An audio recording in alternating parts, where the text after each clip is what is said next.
What is going on, you guys? Welcome back to Down to the Wire. I'm your host, Brian Costa. I'm Tyler Stringfellow. And today we have a very good episode in store for you today. Obviously over the past couple episodes, we've been talking a lot about a lot of the big storylines regarding the NBA. I have to, state again. Unfortunately, I meant to say the NFL and the MLB. We've been talking about a lot of big storylines there. Today, we are going to be getting into a lot of the stories regarding the NBA because, I've unfortunately been, kind of lacking in that topic lately. And, this will be the first time I get to have Tyler on to discuss that as well. This is the first Friday night show I have in the Koffler Center. So I figured I'd bring out something special. So joining me on the show today is the first guest of this semester for a Friday show in the Koffler Center. I know that was a mouthful, but please welcome to the show my sweet mate this year, Andrew Baran. Andrew, how you doing today, man? I'm doing pretty good. How about you? I'm doing great, man. I'm having a pretty good Friday. Week went as well as a short week could. So I'm just ready to get ready with this weekend. Oh yeah, just excited to be on the podcast. I've seen it for a while and want to be on. Absolutely, man. I'm really excited to have you on just because of just being able to talk about all things regarding the NBA. And the first thing that I think we have to talk about, which somehow after this man leaves Boston, he continues to make headlines. I didn't think it could get worse, but Kyrie Irving currently is making headlines again with the Brooklyn Nets. It's come out that he will not be able to play with the team based on his vaccination status, and he will not be able to, join the team in any capacity until he does so. Apparently, this is because of Barclays Center mandating that anyone entering the building at this time to be vaccinated for COVID. And Kyrie saw this, and he even made an appeal to the Nets saying, hey, could I possibly be a part-time player and only play in away games and, try to work something out like that? And the Nets just just silly. Yeah, that's just completely silly. The Nets just came out and flat out said, no, we're not letting you do that. You have to be a full-time player to be a part of this team. So they don't pay him all that money to be a part-time player. Are you kidding me? Exactly. Oh, we're going to sign you to this. What? Well, how big of a contract does this guy have? He's on a max deal. So let me first state this. Ridiculous. I'll give you my opinion in a second, but what do you guys think first? Tyler, I'll start with you. With the whole Kyrie Irving thing? Absolutely. I mean, I like that he's, fighting for something he believes in, because there are people in the United States that are getting laid off for not being vaccinated. And it's like, I'm not a big fan of it. Obviously people have the right to do that. They can, but I don't know if, firing somebody because they're not vaccinated is the idea. And especially like in the NBA, I feel like it might be a little different because these guys travel all the time. Yeah, it's different. And before I state anything, obviously, regardless of what your political affiliation is with the vaccine and where you stand on it, whether you believe it should be mandatory or not, that's not what this show is about. It's more talking about whether, obviously the sports stories regarding it and the large implications of that. So, there's obviously some big stories, regarding that. But Andrew, with Kyrie just continually making news, how do you feel about this, man? I just feel like he doesn't have a spot in the league. I feel like he's just making all these problems. He just causes problems wherever he go. People just don't want him anymore. Yeah, he's just like an only child just coming up and causing problems. He was saying he loved Cleveland, forced his way out, came to Boston, loved it here. I'm going to re-sign here. A year later, he's gone, signing with the Nets. He's there. He's with his friends now, won't get vaccinated, so he can't play. I just don't see what he wants to do anymore. Yeah, I mean, listen, Kyrie he's always said like, oh, the next destination is where I'm going to calm down. Like, that's where I'm going to get my stuff together. Cleveland ended in disaster. He came to Boston and, was talking about how much he loved it here. That ended, worse than any situation I could imagine. And terribly. It was awful. I mean, he's now come back to Boston saying how much he hates the city, everything like that. And, I don't want to say that Kyrie Irving stepping on Lucky sent him into a downward spiral afterwards, but don't mess with luck and all those little things. Listen, karma can really be a bait. So I'm just gonna say that. So yeah. So I got a friend that attends Seton Hall. Okay. And I think when he was a freshman, there is also a wicked talented basketball player named Miles Powell that was tearing it up there, and it was incredible. And I remember my friend had the same class as him. And, Miles obviously travels a lot. They're like, oh, yeah, you want to come to my suite? We can share some notes, stuff like that. Because I was there. He was like, yeah, man, I'll be over in 10 minutes. Shows up and he walks in the room. and there's like 4 bodyguards standing there. And my friend texts Miles. He's like, I'll be back in 10 minutes. I forgot my textbook. And he was like, all right, man, just let me know when you're back. So he comes back, right? Yeah. And he walks into the suite, and who's sitting on the couch? Kyrie Irving. He goes, how did he get there? He looks at him and is like, whoa. But apparently he was there to congratulate Miles on, his productivity and how amazing he was doing throughout the year, which is understandable. Those basketball guys love, people like Kyrie Irving stars love to see the young collegiate athletes. 100%. Yeah. Awesome. But what shirt does my friend have on? A Boston Celtics shirt. He sits down. When was this, by the way? Should be 2 years ago. So was he out of Boston by this point? Okay. He's out of Boston. I just want to make sure that my timeline. Yeah, he's out of Boston. And all of a sudden my friend sits down and it's kind of quiet. And Kyrie looks at him. He's just like, you from Boston? He goes, yeah, I am. He's like, okay. My friend's like, why? He goes, I did not like it there. And my friend's like, yeah, bro, we don't like you either. It's just straight up. Yeah, we don't like you either, man. But it's true. You know how hard it is to get a Boston fan to hate an athlete like that? No, that was something that I wanted played for us. That was something I wanted to bring up. So listen, Boston has had their fair share of star guys that are good Samaritans, do whatever they need to do. I think of regardless of the cheating scandal, you can think of Brady, and everything going on there. You can think of Rob Gronkowski. I think of Dustin Pedroia and different guys like that were huge influences here. But then we also have our fair share of guys that can kind of be D-bags. I'm not going to sugarcoat it. Listen, you can also hate Brady too because of who he is. But the one guy that I think of particularly is Brad Marchand. He is universally hated around the NHL. Yeah. Everybody hates his guts, and they literally refer to him as the Rat. They hate him as a player. Oh yeah. But everyone in Boston, I mean everyone, he's our Lord and Savior. They rally around him and they basically just say he's our guy. We love him. I remember when he ended up getting the assistant captain thing on his jersey, people were NHL people were kind of in uproar about it, saying how could he give it to like a player like this? And I'm like, and we're all just like, we love this guy. Like, he's kind of like he's our a-hole. Like we accept him because it's like one of those guys you love to have him on your team and you hate to play against him. He's like one of those guys. And like, you can understand that around the league. But Boston's always going to rally around him regardless of how that happens. To have a player, fall from the graces, and listen, Kyrie was getting hated on before he even left the Celtics. He was universally hated by Boston before he left here. So the fact that it's not even like because he's a diva. Yeah, it's not even like oh, this guy left like the Red Sox, this guy left the Celtics and he went to like a contender team. It wasn't like Ray Allen where he ended up leaving and people hated on Ray Allen because he left or because he did things like that. Kyrie was hated before he even walked out the door. I mean, listen. He was already out to lunch. We were pushing that man out the door. Yeah, we were showing him the door. It was wide open. Yeah, exactly. So, I mean, it was pretty obvious as to how we were treating him. But, it's incredible that a Boston athlete in a sports city that's this passionate can lose a room like that.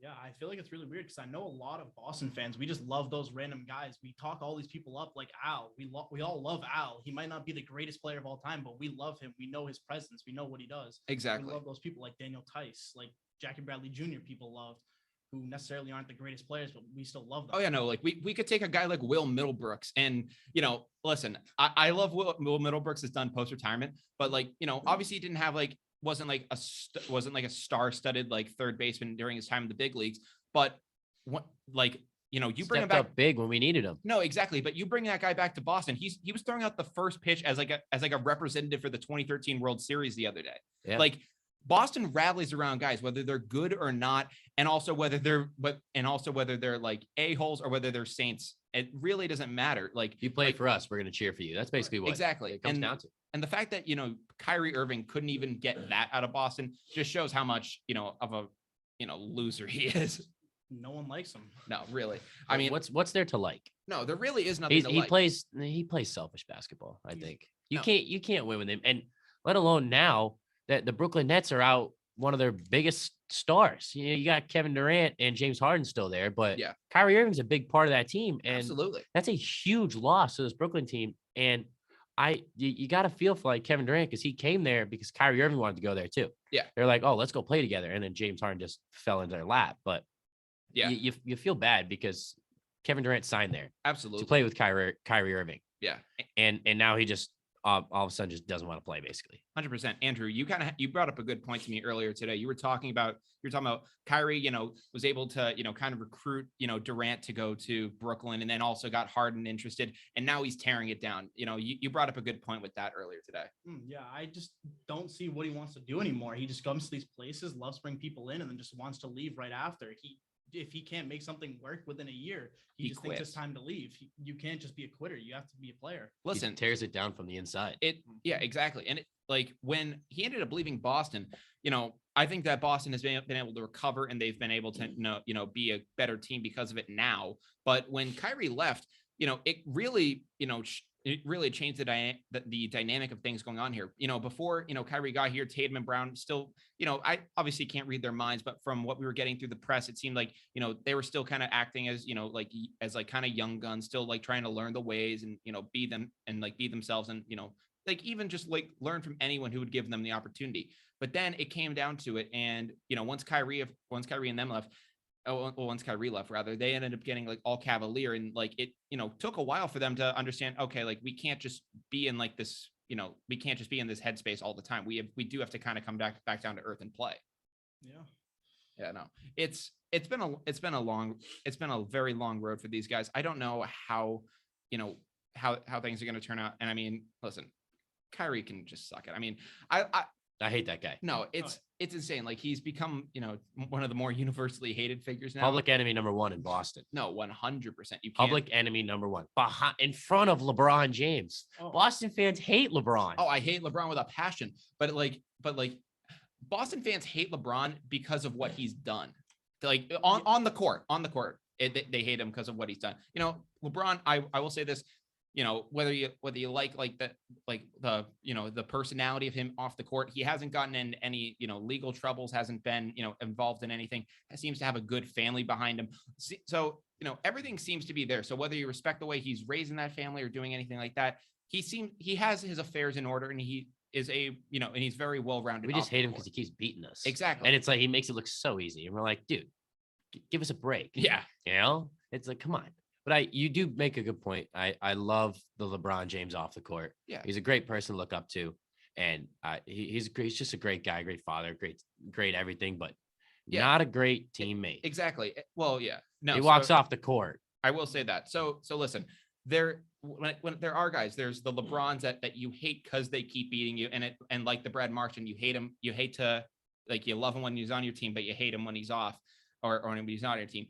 It's pretty much, it's similar to that with LeBron. I mean, LeBron is his own kind of figure, but in the end, Kyrie just public enemy number one, baby. Exactly. So man, just do yourself a favor. You're making this way harder on yourself than you have to. So, I mean, I even said I might be lenient on a lot of other guys, based on this, I know it's been a weird time and a weird year. So, I'd be lenient on a lot of other guys, but Kyrie, you're just walking baggage at this point. So for the love of God, just get vaccinated and just stop this madness, man. You're just it's just a wildfire whenever we deal with you. So, obviously when Kyrie left the Celtics, it was in shambles. We talked about how they were able to recover. Now going into this season, not a lot of people, at least me personally, I haven't been too high on the Celtics, but Andrew, you said, you were telling me earlier today that you think that they could be better than a lot of people expect. Why is that? Well, I really think that a lot of key players missed some time, namely Marcus Smart and Jaylen Brown.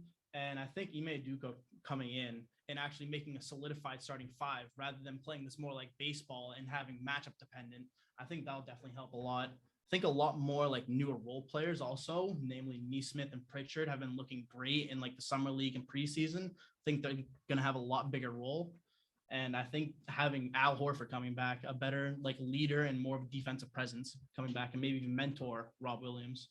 I love Al Horford. I was so sad when I saw him leave, not just because of his performance, because he did only a little bit on the court, but it's just his presence off the court and even on just his leadership skills. He's a veteran. He's been around. He's been in this league for a long time. He's a veteran. He knows how to win, and he knows how to get to the finals. He's been there before. Oh yeah, and he was a star on the team when he went there and for Atlanta, and especially for young guys like Tatum and Brown that Tatum made his mark in the league, and he is a star now. Yeah. But to make that final leap to becoming a solid star and consistent star, Al Horford is a great guy to have here. And the same thing for Jaylen Brown.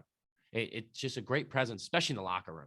A great team leader. I love Al Horford. I'm so happy he's back. It's just, I love him. There's nothing but good things about that man. Yeah, I love Horford as well. I mean, the one thing that I always say about him is, I know at this point with the way the league plays now, it's almost expected for, anybody to make a wide open three. So I know it's not saying much, but for a big man and for a guy like that, and for a guy that, has the game of Al Horford, for you to almost be guaranteed when he has a wide open 3-pointer for him not to miss it, it's something else, man. I don't understand how he does it, but it's so much fun to watch. Now, obviously he is a couple years older now since he than he was when he last played in Boston. So that is going to be something to watch, but I'm obviously very interested in Rob Williams as well. I'm going to be excited to see how he does. Andrew, something I had to ask you about was, obviously some of the guys in 310, where they wanted me to get your opinion on Grant Williams. Oh, I'm not a big Grant Williams guy. When I watch him, I feel like I'm running around there on the court. I just feel like he's not fast enough to guard guards. He's too small to guard bigs. There's no real position for him. And I feel like he just doesn't do anything exceptionally well enough to be out there. Yeah. I would much rather so many of these other bench guys be getting more time than him.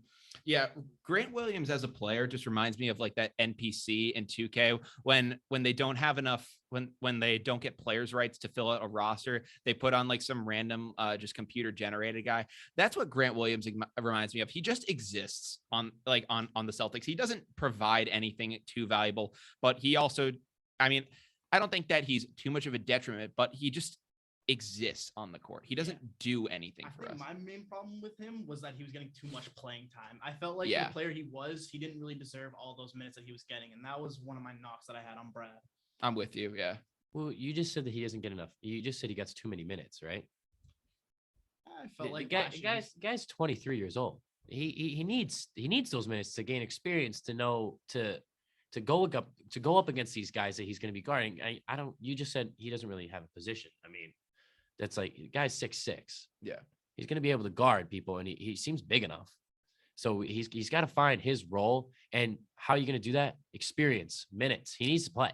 Yeah, I think the only problem that you have though is, I'm not too aware of Grant's, attributes regarding speed and whatnot, but you can be 6'6", but if you're 6'6" and you can't guard, the small forwards and the shooting guards, then you're too slow for that. But whilst we think of 6'6" as a giant, that's also not going to be able to do the job when it comes to defending the big men. So it is kind of a weird position. Now, I don't know exactly about Grant's speed, but that is one of the downsides that you can see. Yeah, that's been one of the players that I did not like whenever I'd see him in the game. It was a few years ago, 3 or 4 years ago, when you see Marcus Smart just hucking threes. You just put your face in your hand, just pray that it goes in. Yeah, that's how I feel when I see Grant Williams on the court. Yeah, one of the another player that sometimes you just pray when you're out there was obviously J.R. Smith back in the day. Oh Lord, listen, kind of a rough transition there, but I do got to say, we were talking about LeBron and Kyrie and, some of the days back in Cleveland, and, J.R. Smith was another big piece of that team. He obviously was, a stud, coming up earlier. Then he kind of, transitioned into more of a role player later on. But, I think of just so many incredible J.R. Smith stories. I think of him just him just running away with the ball in the first game of the finals instead of putting up an easy shot. I think of just so many different things like that. So, when I ended up seeing the headline that J.R. Smith was going to go play collegiate golf at North Carolina A&T, I ended up saying only JR. This is only JR would do something like this. I love this so much. And he ended up, I think the original story was that, he's going to go enroll in college, do some more classes. And I was like, you know what? Get a degree. I was like, you know what, man? Credit to you. He probably came out early because of the one and done rule, did everything like that. So, you know what? I was like, you know what? Want to make yourself an entrepreneur, want to do something, bigger with your life outside of basketball. I commend it 100%. So, and some people just want the degree to their name, and exactly. I'm all for it. No, 100%. It's amazing. So I respect the hell out of that. So, but one of the cool things too is on J.R. Smith's Twitter, he's been kind of tweeting as if he's like a college student that's like our age, he'll be like, yo, it's midterm week. I'm stressing right now, guys. Gotta love it. And he'll just be like, rate my professor. Who should I take? And like, he literally just sounds like a college kid on Twitter, which is hilarious. But he also did end up talking to the NCAA to see if he could get his college eligibility back, so that way he could go play collegiate golf there as well. And he ended up having his first golf match. Now, listen, I don't know how he did, but I did see the storyline that he was only had storyline on it. Yeah. And they didn't talk about the day he had. The only storyline about that day that came out was that J.R. Smith went out on the golf course and immediately just got stung by hornets. I'm like, bunch of green jackets. Yeah. It only J.R. Smith. Only that would only happen to J.R. Smith. It man's a great. I like his personality, and that just fits his personality. Yeah. Just get what. Yeah, that reminds me of when Sammy Sosa pulled his back out from sneezing. I mean, it's just like something that like you can't make up. It's like it's just like, why was he out there anyways? Oh, he's in college. Isn't he like 35? Yeah, I bet he came back. And I love it so much. I mean, all the respect to JF for going back to college, all the respect for him for playing on a golf team. Hopefully, he doesn't have this luck. He doesn't have this happen to him in future matches. Hopefully he has some more luck on his side. But I think that is a good time for us to now transition into the next topic we have in NBA news tonight, which is actually a rule that I'm really liking this year. It's obviously loving. I love it so far. Yeah, obviously it's we haven't even gotten into the thick of the season yet at all, but we're seeing this new anti-fouling rule play out in the preseason. And for anyone who doesn't know about it, this has also been referred to in the past as the Dwyane Wade rule, because essentially what happens is obviously, foul shots occur and and obviously there are egregious, calls as to where you then get called to the line. But there was kind of a loophole where, if you were in the act of shooting, you were able to, somehow, throw yourself into another defender and, get the foul call. So what would happen is guys would pump fake at the line, get the defender in the air. And instead of like just shooting and, having it happen naturally, what these guys would do is they would launch their bodies purposefully into the defender while like trying to like make it seem like they're shooting. And, they would get called for the foul and, they'd be able to go to the foul line 20 times a game. And they were just like absolutely cheating. Cough, James Harden. Yeah. So going off that, apparently, I saw it was James Harden, Stephen Curry, and Russell Westbrook were some of the prime guys to, have to see this new rule in effect. And, I saw James Harden out there. He was taking the ball down the court against Philly, and he goes up for a shot and he tries to, and then, he realizes the defender's there. So he throws his body in the way and he ends up like throwing the ball up with one arm, hoping to get like the foul call, and nothing. And I thought it was absolutely hilarious, because it just makes him look stupid out there. And frankly, that's how it always looked. But whenever you would get the foul call, it was like, you got to be kidding me. I'm a big anti James Harden guy. I don't like him. So obviously, I love this rule. Andrew, as a big basketball fan, how do you feel about this in general? Honestly, I think it's going to be great. I think it's just going to make it a better product and experience as a whole, because instead of these people just trying to go out and just looking to draw fouls, they're going to look to try and play actual offense, which is just going to get more viewers, people to actually more enjoy basketball and just make it a better product. Exactly. They should make it a little bit more faster pace, because they draw these fouls and they're just, we got to stop. They got to go to the foul line. I mean, yeah, it was getting annoying at some point, because you had guys like James Harden who are at the free throw line, 24 times a game. Yeah. So James Harden's just going to average 10 and then that's points 24 points. No, exactly. Of his like 60 that he drops. And now you're going to see guys like James Harden not scoring as many points because they're not going to the line as much. 100%.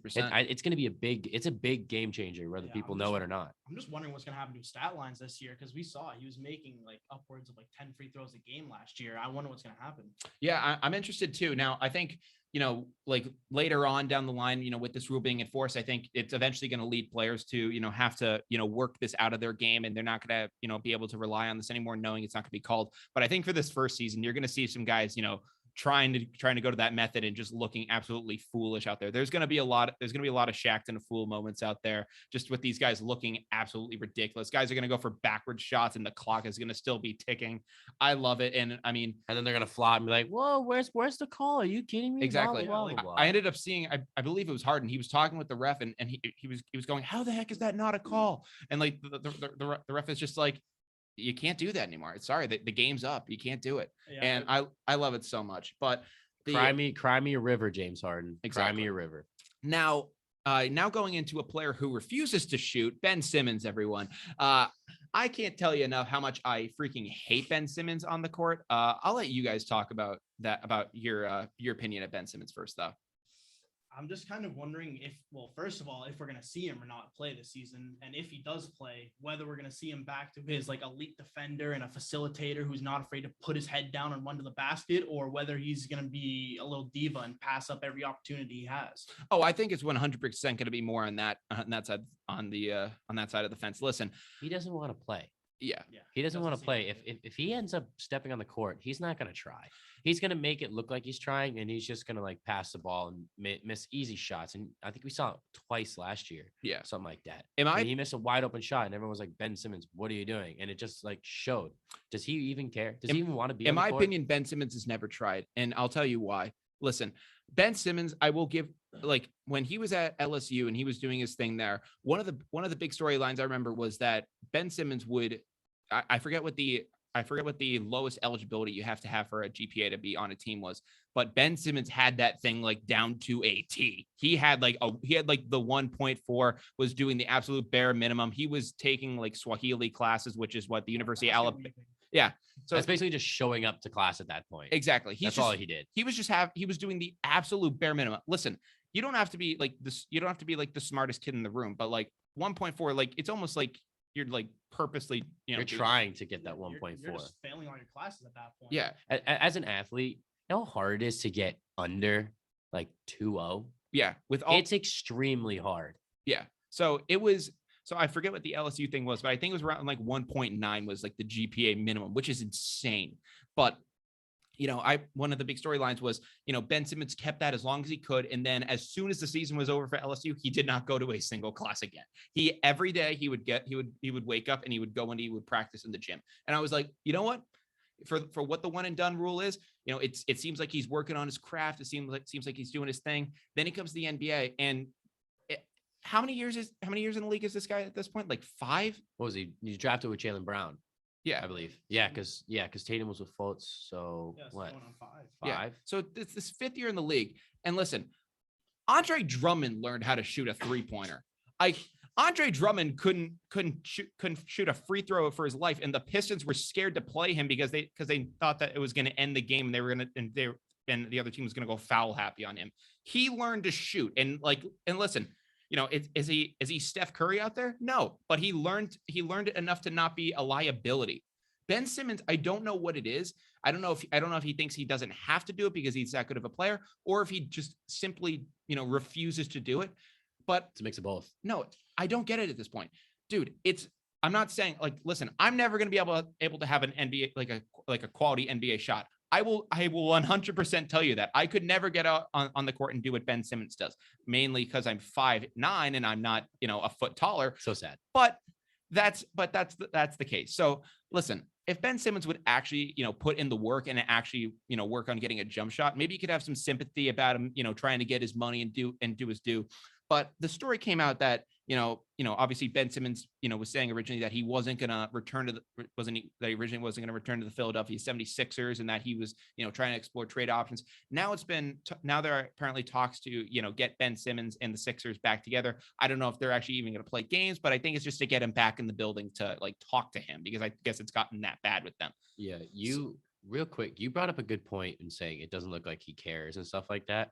And what kills me is you got a guy like Fred VanVleet at the place of the Toronto Raptors that was undrafted, and that I'm pretty sure was he an All-Star last year, or he's close to it. He was close, and he played insanely well, and he's probably one of their number one options at this point out there. And you love to see it. That's a guy that works his tail off to be where he is, because he didn't get the chances that Ben Simmons did.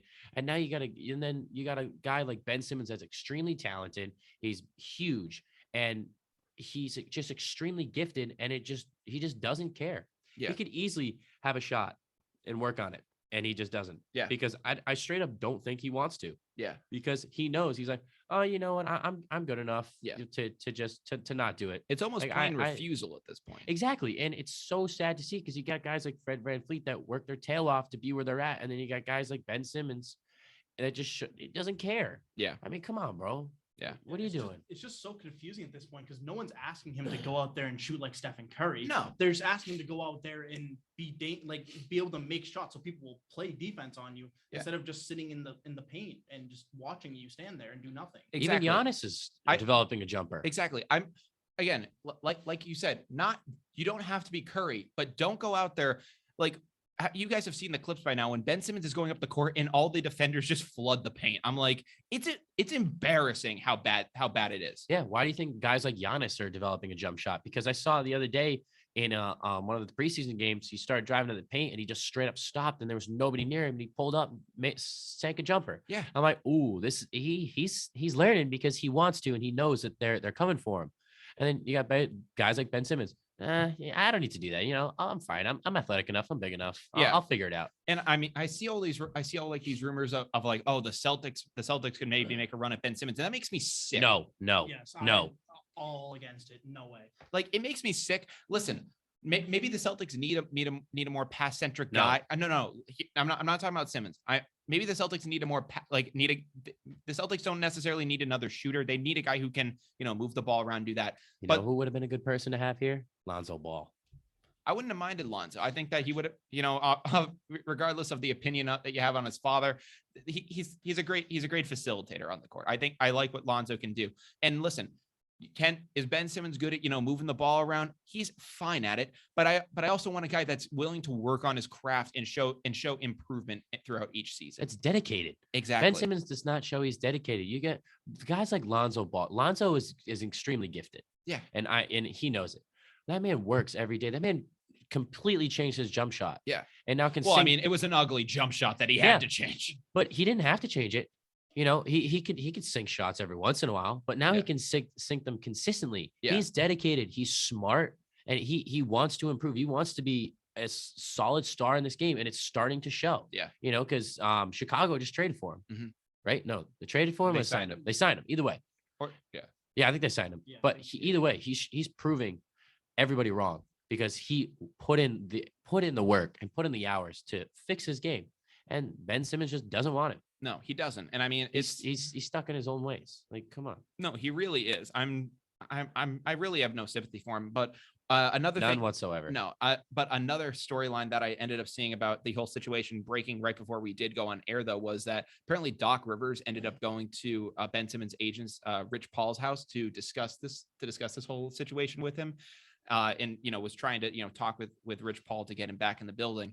And apparently Rich Paul said something of the likeness of, well, why should Ben come back to the team? Like, why is he entitled to do so? And apparently Doc screamed at Rich Paul because it's in his effing contract. And listen, valid point.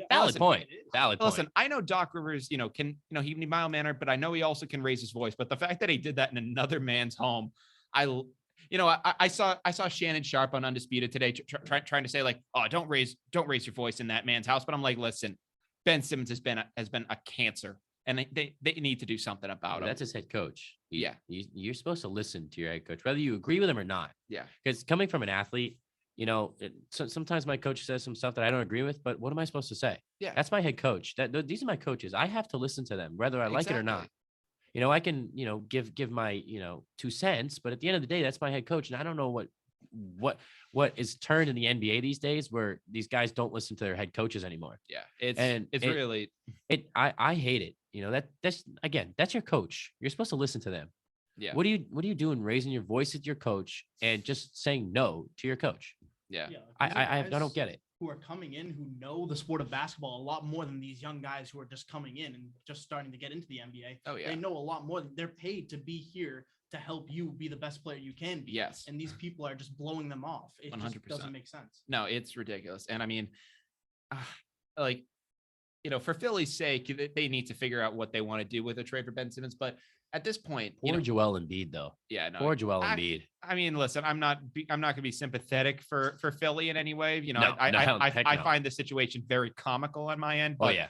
But the only reason I'm giving it this much passion as I am is because I've heard Boston, being linked in trade talks from time to time. But I'm just like, why do we need him? We don't need him. Why would anyone want him at this point? Listen, no, like we've already dealt with somebody that's a diva on our team. We saw that come and go. Kyrie. Well, we don't want that again. Well, I'm now hearing. Well, there are reports apparently that they could do Kyrie for Ben straight up, and I'm like that's hilarious.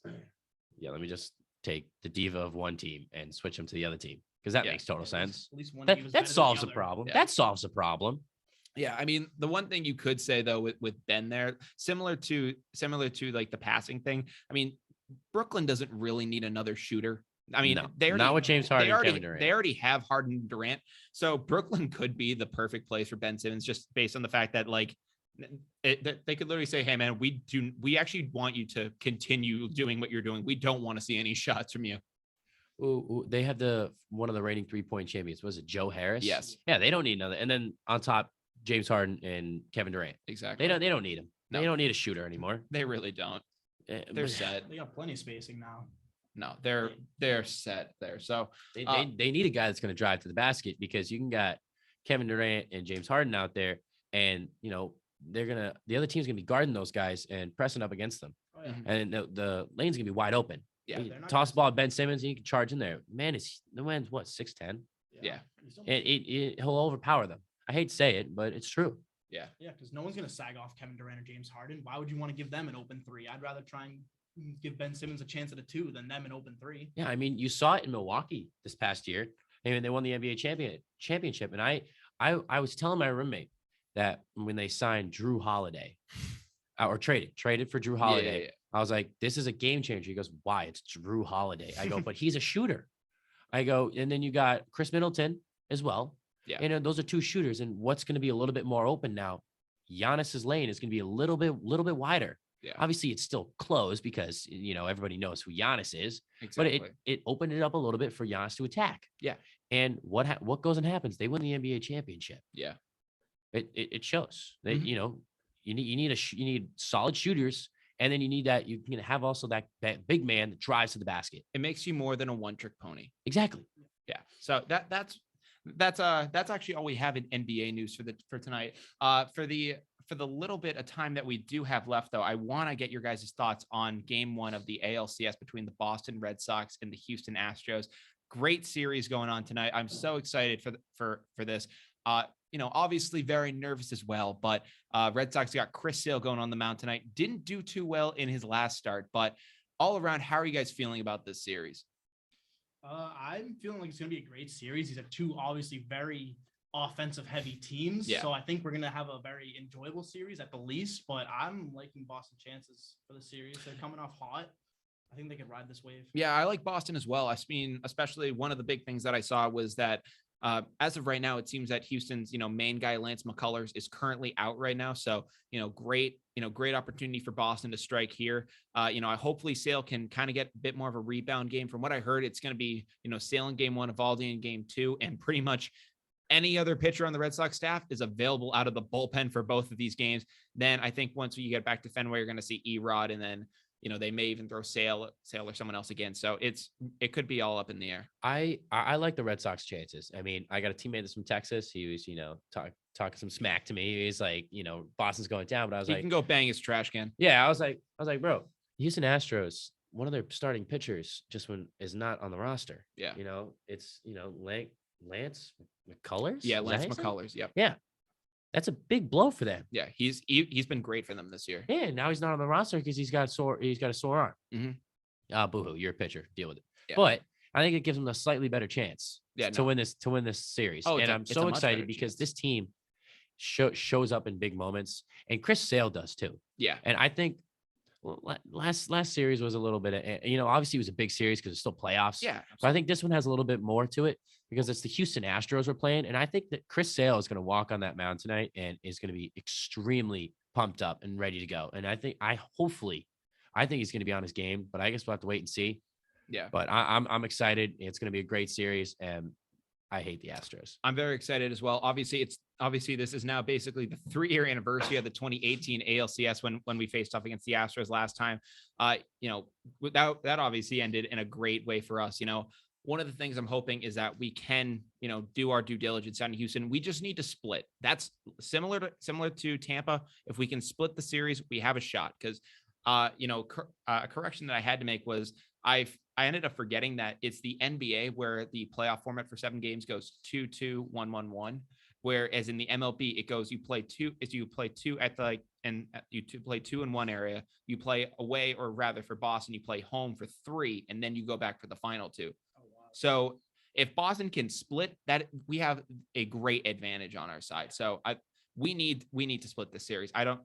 Listen, I think Nathan Eovaldi is going to give us our best chance. Chris Sale, obviously, when he is on his game, he is one of the best pitchers on the planet, but we need him to be honest. We need him to be on tonight. I think if whenever they throw in Pivetta, I think it's going to be electric, because last time that man was on the mound, did he pitch in amazing. Yeah. And I can't wait to see when he takes the mound, because that man is just going to be riding off that. Yeah. And it's going to be amazing to see. And everybody's going to know when he takes the mound, what happened the last time he pitched. Yeah. Everybody saw it. That man threw a curveball and started walking off the mound because he knew the guy was going to swing and miss. It was amazing. I love his he was so confident in himself. And I think he needs that, especially pitching in a game in LCS. Yeah. We need that. And I think it's going to rally the hitting from JD Martinez, from, Renfroe, from Vasquez. Yeah. And I can't wait to see it. I'm excited for that too. Now, another big storyline going into this series as well was that Matt Barnes is formerly our closer as of this year, was an all-star, is not on the ALCS roster. The Red Sox decided, instead of having him on, Matt Barnes actually wasn't originally on the ALDS roster either. Garrett Richards was originally on the roster, but then once he got hurt, Matt Barnes came on. But Matt Barnes is off the roster yet again. So, it was him and Austin Davis, who frankly was a nightmare this season. So I'm glad that he's out of the way. But instead, and, basically replacing Matt Barnes, we have Darwinzon Hernandez and Hirokazu Sawamura, which, listen, you can think, I don't even know who that is. Sawamura has been fine this year. He's been a pitcher. Darwinzon, I have my ups and downs about. But listen, Matt Barnes was the guy this year. Like, apparently, I didn't get to see it, but Tyler Tucker, who's another key piece of this show, he talked to me about when he went to Fenway, they had like a laser show, basically presentation for whenever Matt Barnes came to the game. They treated it like they gave him like the Craig Kimbrell treatment, where I don't know if you remember Craig Kimbrell during Boston. I don't know if you guys ever got to see him during a game, but like they'd have like this fire kind of thing going on the score, but it was really cool. And they were doing that for Matt Barnes. And frankly, it was kind of granted because of how great he was pitching, but he now isn't on the team. He now isn't on the roster. So I don't know if this is because of injury problems, but it's just a fall from grace, man. Like, to do something like this, it's bad. Yeah, it's been very, very off-putting seeing him fall almost from like this all-star level to just not even being able to make the starting roster anymore, just not being able to play. Like, he's just a player who you can't play anymore. Yeah. I would still consider him to be more reliable than Hansel freaking Robles, because that guy just scares the crap out of me. Listen, he's been decent over the past couple games, but we saw what he turned into during the ALDS. I think that is more the Hansel Robles that you can expect. That was the guy that's the guy he was before he came over in the trade deadline. So he makes me pretty nervous, but that is our Red Sox minute. And before we go, I mentioned to you guys before, I wanted to talk about some breaking news that did happen today in the NFL. And that obviously was that Zach Ertz has been now traded. Oh yeah, baby. Former Philadelphia Eagles tight end Zach Ertz is now heading to the Arizona Cardinals in exchange for a cornerback and a 5th round draft choice. So this is very interesting. I love this move for the Cardinals because tight end number 1, and they need it. It's tight end number 1, and this just shows how dedicated they are to Kyler Murray. Listen, you got D-Hop, you got AJ Green. Whenever Larry Fitz decides to get out of his lull and actually come back to playing football, if he does decide to do that, that'd be great. They're very solid on the ground as well. And adding freaking Zach Ertz to that offense is amazing. Just an experienced veteran tight end that's been at the top and for tight ends in this league. Yeah, and I know personally, I picked him up for fantasy this past week, and he put up 12 points for me last night, which was amazing. But now he's going to go to Arizona and be tight end number 1 again. Yeah, and because he was competing with Goddard, right? Yeah, at the time. Yeah, but that's not a big offense. Now he's joining a high-powered and, amazing offense and a guy with a cannon, like in Kyler Murray. And then you got 2, even 3 other, actually 4 stud wide receivers. You got DeAndre Hopkins. Yep. AJ Green. You got Rondell Moore, who's a rookie. Fair. And he's playing amazing. And then you got Christian Kirk, who's that insane deep threat that just ends up 50 yards down the field. And don't forget the pride of UMass, Andy Isabella. Oh, yeah, gotta love him. He's got to be a future Patriot at some point. Just saying, got to get him on the Pats, but at some point you have to. It has to happen. They're a match made in heaven. So is Hunter Renfrow. Not Boston, not the Red Sox Hunter Renfrow. The Vegas Raiders Hunter Renfrow. I remember seeing him when he was at Clemson. And everyone at the time was saying, "Oh, this is Bill Belichick's next guy." He is. We just need to wait. Yeah.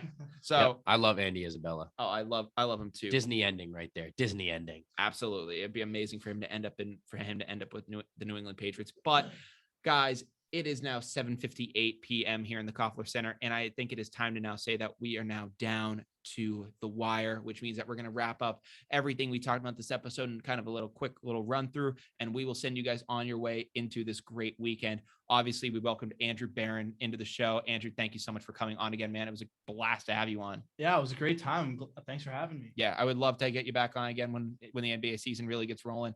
And obviously today we talked about Kyrie Irving not being able to play with the Brooklyn Nets until he is fully eligible per the Barclays Center's vaccination requirement.